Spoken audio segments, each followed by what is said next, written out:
आज कल्याण रामबाग इथं ज्येष्ठ नागरिकांसमोर साध्या नैसर्गिक आहारातून सर्व व्याधीमुक्ती व दवामुक्ती हा विषय मांडताना मला अतिशय आनंद होत आहे. आनंद यासाठी होत आहे की जाहीर भाषणाचा माझा हा पहिला सन्मानपूर्वक असा प्रयत्न आहे आणि आपल्या संघटनेशी मी 2-1 महिन्यापूर्वी जोडलो असताना मला खरोखरच एक अभ्यासात्मक चैन सुरू करावी या विद्येची आणि म्हणून कमीत कमी सोप्या भाषेत कशी ही माहिती आपल्यापर्यंत पोहोचवता येईल, जनतेपर्यंत पोहोचवता येईल, हा माझा प्रमुख म्हणजे चिंतनाचा विषय आहे. या ठिकाणी उपस्थित बंधू भगिनींनो, आज आपण सामाजिक आपली मानसिक आरोग्याची परिस्थिती पाहिली तर घराघरामध्ये काय सुरू आहे ते आता यूट्यूबमार्फत सर्व जगातच दिसतं. ते सांगायची गरज नाही. मग ते गरीब असो की श्रीमंत असो, अशिक्षित असो की सुशिक्षित, आणि आता सर्वच जण अस्वस्थ आहेत की या समाजाला एक चांगली दिशा कशी देता येईल. आणि म्हणून हा पूर्ण व्हिडिओ रेकॉर्ड करताना हे जे 3 महात्मे आहेत हे आता स्वर्गवासी झालेले आहेत आणि 1924 पासून म्हणजे आज बरोबर 100 वर्षापासून त्यांनी एका निरोगी भारताचं, एका चांगल्या भारताचं स्वप्न पाहिलं आणि त्यासाठी त्यांनी कुठंच प्रचार प्रसार केला नाही, कुठं शासनाकडे मागणी केली नाही की स्वतः काही कुठलं सुख भोगलं नाही. म्हणजे गाण्याचे जे बोल आहेत, क्या लोग थे वो दीवाने जो शहीद हुए हैं उनकी जरा याद करो कुर्बानी. आता 100 वर्षाचा हा प्रयत्न आहे आणि एका 30-40 मिनिटामध्ये तुम्हाला त्याची आवड निर्माण व्हावी या हेतूनं फक्त मी तुम्हाला महत्त्वाचे मुद्दे सांगतो. आणि मला असं वाटतं की हा जो विषय आहे तप सेवा सुमिरन, तर डॉक्टर B.V. चव्हाण साहेब यांनी अत्यंत सोप्या भाषेत जे तप आहे त्याला थोडक्यात नाव ठेवलं न्यू डाएट सिस्टम किंवा NDS. आणि त्यांनी जास्त शास्त्र किंवा गोंधळ न घालता आपल्या डोक्यात अधिक अस्वस्थता वाढू नये म्हणून सोप्या भाषेत सांगितलं की तुम्ही फक्त सकाळी जागे झाल्यावर 8 तास उपवास करायचा आहे.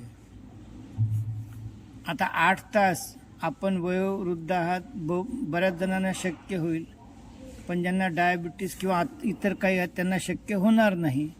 ते कसं काय शक्य होईल, आपण पुढे हळूहळू सतत या अभ्यासात राहूया. त्यानंतर ते म्हणतात की 8 घंटा उपवास करने के बाद तुम्हाला लॅक्सेटिव्ह ज्यूस मार्फत तो उपवास सोडायचा आहे. म्हणजे थोडक्यात म्हणूया की कुठलेही 50-60 ग्राम पानं खाण्यास योग्य अशी जी झाडाची पानं असतील किंवा भाजीपाल्याची पानं असतील ती 1.5-2 ग्लास पाणी टाकून क्रश करायची मिक्सरमध्ये आणि त्याच्यामध्ये अग्नितत्व म्हणून केळं किंवा द्राक्ष किंवा आंबे किंवा साधा गूळ असा टाकून तुम्ही तो 2 ग्लास ज्यूस घ्यायचा आहे. दुसरं तत्व आहे की त्यांनी तर आजीवनच व्रत स्वीकारलेलं आहे की आगेवर शिजवलेलं खाणार नाही आणि हे सर्व दुःखाचं मूळ कारण आहे. परंतु आपण जिथं आता 70 वर्ष आगेवर खाऊनच 70 वर्षापर्यंत आलो तर आपल्याला थोडं असं करता येईल, किमान दिवसभर आगेवर शिजवलेलं खाणार नाही, रात्री जे आहे तो आपण प्रयत्न करूया. तर याची सविस्तर माहिती माझ्या क्लिप्समध्ये इतर याच्यात दिलेली आहे.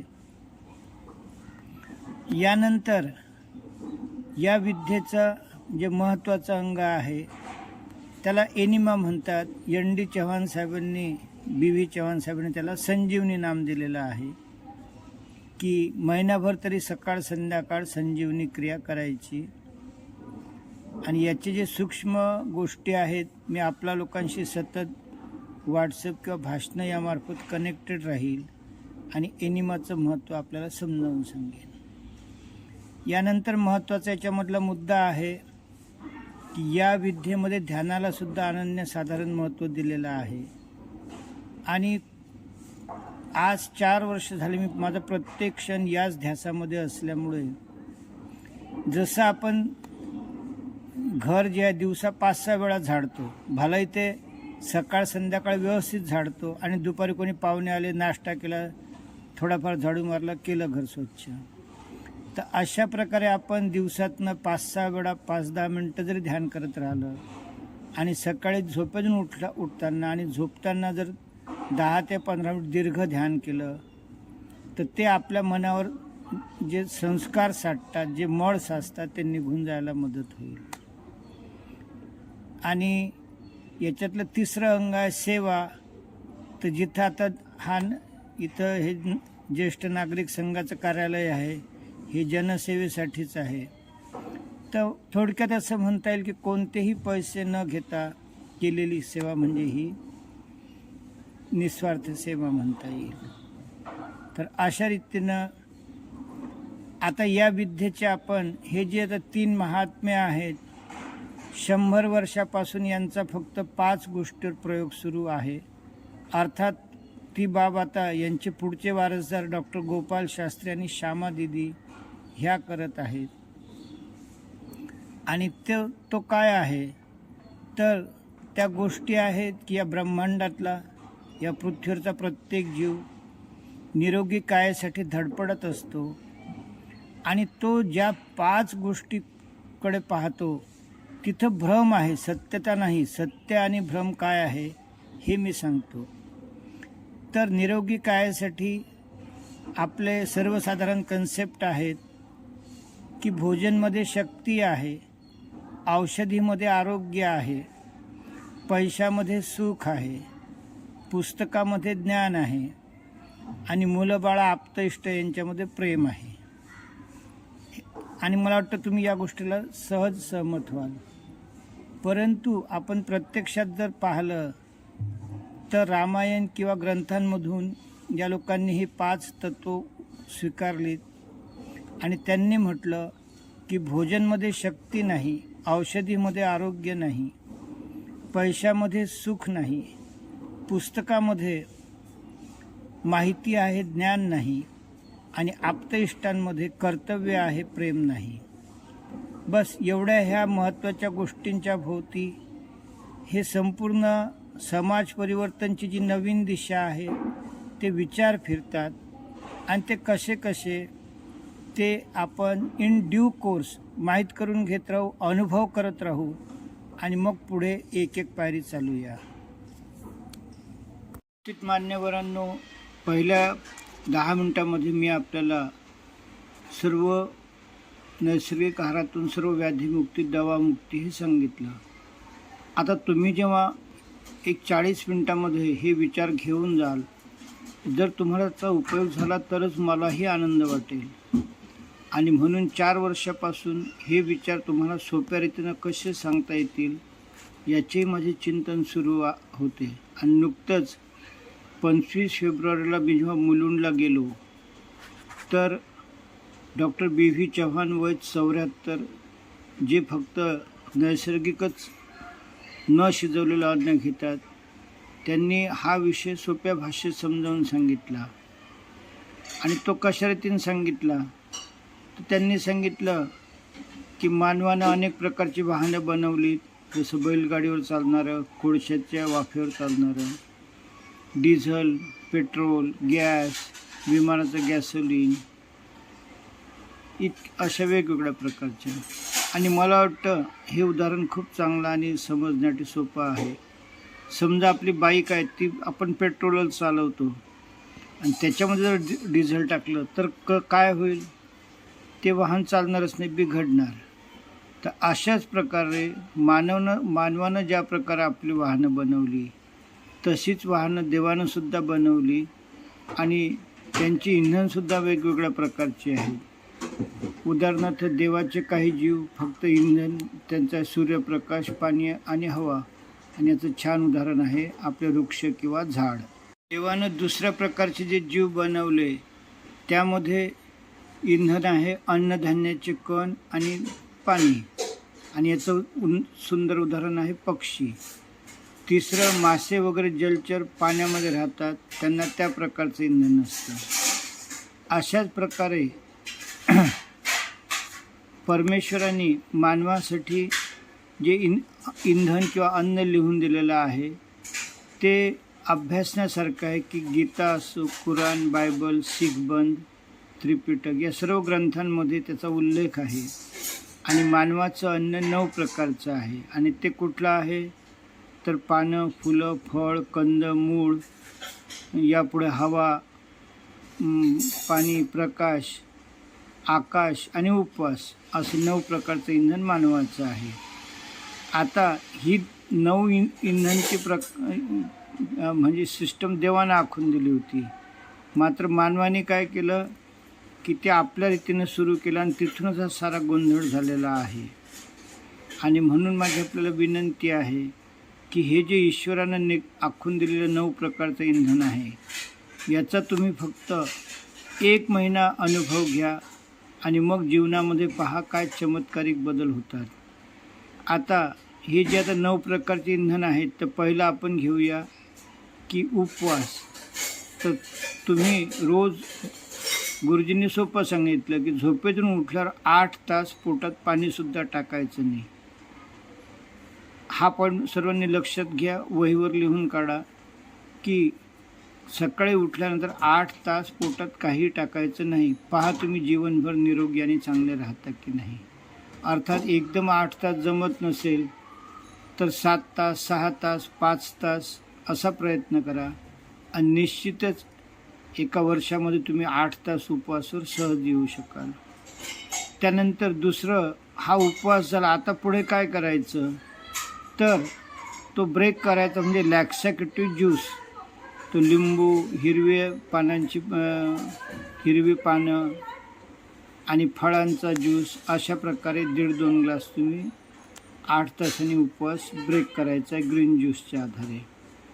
त्यानंतर आता तुम्ही जेवण करू नका, जेव्हा भूक लागेल, भलाई मग ते समजा तुम्ही 11 वाजता ज्यूस घेतला असेल, तुम्हाला 1 वाजता 2 वाजता जेव्हा भूक लागेल तेव्हा मोड आलेलं धान्य कच्चं, तुमच्या आवडीचे स्थानिक फळं स्वस्त असलेली, आणि सलाड म्हणजे टोमॅटो, गाजर, मुळा, पत्ताकोबी, फुलगोबी, जे काय असेल ते सर्व.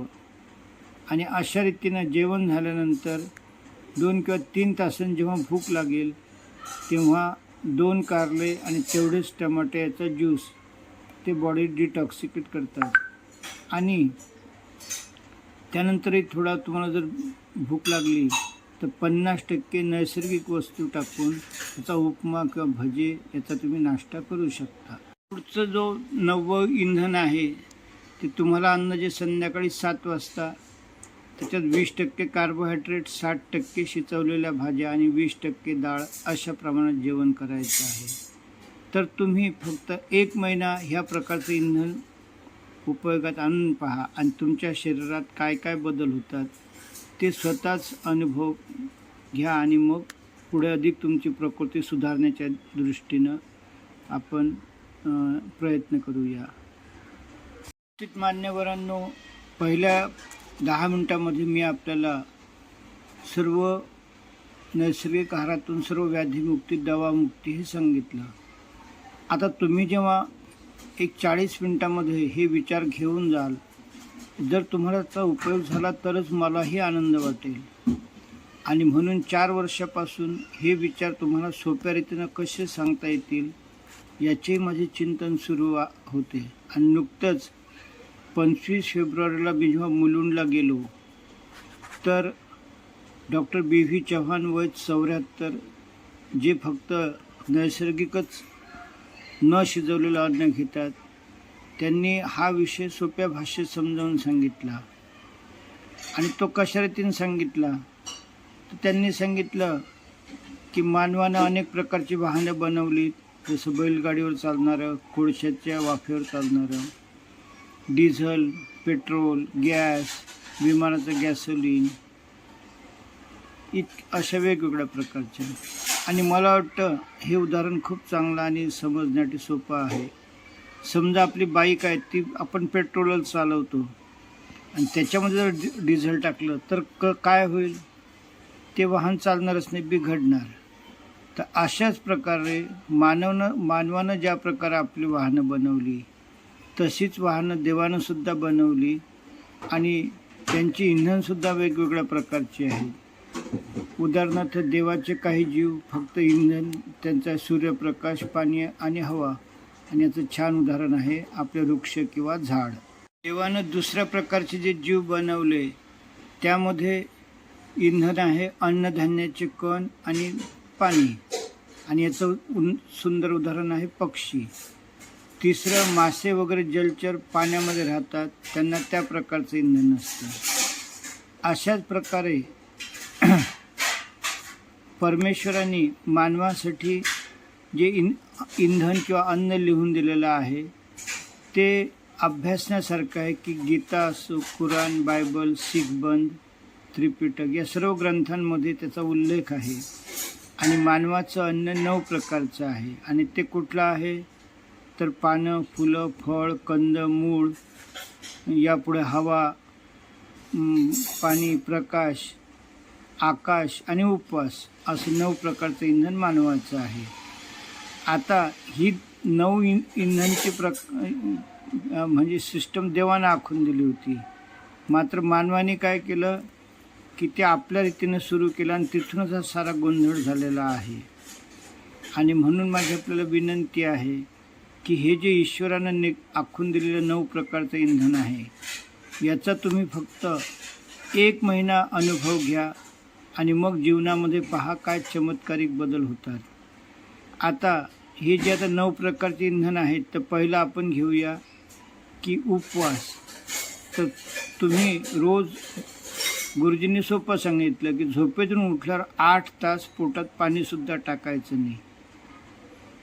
हा पण सर्वांनी लक्षात घ्या, वहीवर लिहून काढा की सकाळी उठल्यानंतर 8 तास पोटात काही टाकायचं नाही. पहा तुम्ही जीवनभर निरोगी आणि चांगले राहता की नाही.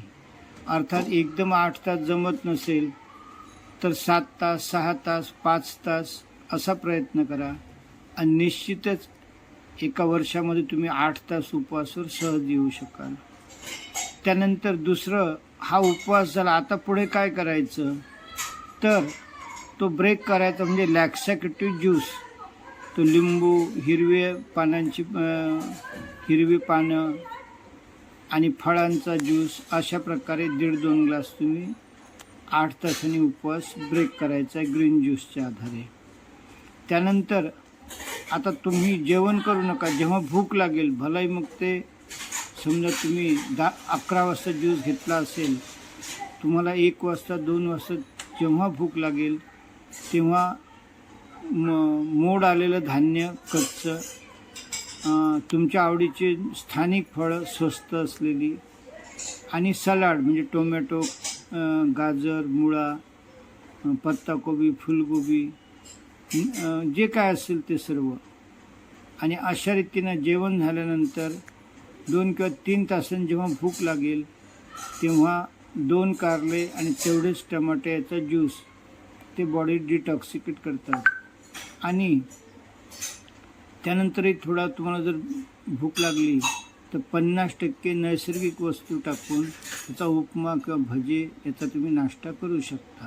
पुढचं जो 9वं इंधन आहे ते तुम्हाला अन्न जे संध्याकाळी 7 वाजता, त्याच्यात 20% कार्बोहायड्रेट, 60% शिजवलेल्या भाज्या आणि 20% डाळ, अशा प्रमाणात जेवण करायचं आहे.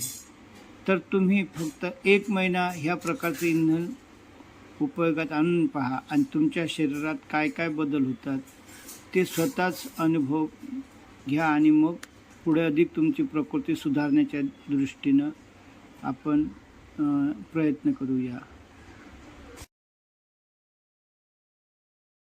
हे जे 9 प्रकारचं इंधन आहे मानवासाठी, तर हे दिनक्रमामध्ये कसं मोल्ड केलेलं आहे ते या क्लिपमध्ये आपल्याला स्पष्ट दिसते की सकाळी 6 वाजता एनिमा किंवा संजीवनी क्रिया, 7 वाजता वमन किंवा जलधोती, 8 ते 9 सूक्ष्म व्यायाम, 10 ते 10:30 मेडिटेशनल ध्यान किंवा भजन म्हणा आणि त्यालाच कनेक्टेड अर्धा तास ध्यान, 11 वाजता ग्रीन लीफ आणि फळ यांचा रस, 1 वाजता सलाड, फ्रूट, ग्रीन लीफ, कोंब धान्य, असं भूक लागली तेव्हा 1 वाजता हे करायचं आहे. 4 वाजता कारल्याचा ज्यूस, 5 वाजता 50% नैसर्गिक वस्तू टाकलेले पोहे किंवा चटणी, 7 वाजता 20% कार्बोहायड्रेट, 20% कार्बोहायड्रेट किंवा भाकर, 60% हिरव्या शिजवलेल्या भाज्या आणि 20% डाळ, अशा प्रमाणात दिनक्रम करायचा. याला म्हणतात तप. याशिवाय निस्वार्थपणे केलेली समाजाची ती सेवा, मग ते पैसे देऊन किंवा वेगवेगळ्या माध्यमातून, आणि मनात गाठा न बांधणे हा स्वभाव निर्माण करायचा, त्याला म्हणतात सुमिरन. तर अशा रीतीनं हे NDS म्हणा की ANDS की तप शिवा सुमिरन, त्याचं ही दिन प्रणाली आहे. मित्रांनो, आपण आतापर्यंत तप सेवा सुमिरन चा संक्षिप्त इतिहास पाहला, त्याची तत्त्व पाहिली, दिनक्रम पाहला आणि आता आपण पुढच्या भागात येणार आहोत. आणि म्हणून याचं मी विशेष नाव ठेवलेलं आहे की महाचमत्कारिक उदाहरणं. आपण जर माझ्या यूट्यूब चॅनलवर गेलात @attachment3736, तर त्यामध्ये आजारनिहाय अनेक उदाहरणं लिहिलेली आहेत, परंतु ती खूप दीर्घ आणि मोठी असल्यामुळे कदाचित तुम्हाला ती वाचताना कंटाळा येऊ शकतं, आणि म्हणून मी हा प्रकार या ठिकाणी आता रेकॉर्ड करत आहोत. 4 ऑगस्ट 2022 आणि पुढच्या वर्षी पुन्हा 4 ऑगस्ट 2023 दोनदा मला या व्हिडिशा मध्य प्रदेशमध्ये 7 दिवसाचं शिबिर करण्याचा योग आला.